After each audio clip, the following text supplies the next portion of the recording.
เอาตอนจอดนี่ปึ๊บมันนี่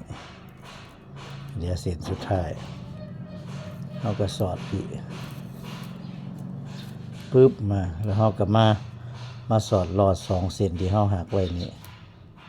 เส้นแรกเราก็สอดหลอดเส้นแรกนี้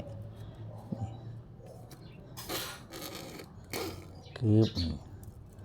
หักตึ๊บเข้ามาแล้วเราก็มาสอดเข้าไปนี่อีก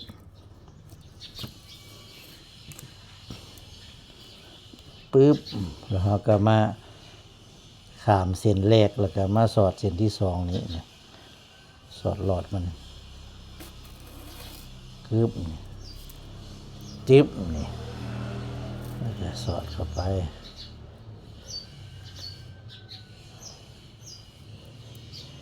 มองจอดมันก็จะประมาณนี้เราจึงไปทิมหาหมดทิมมองทิมส้นได้มันนั่นนี่มองจอด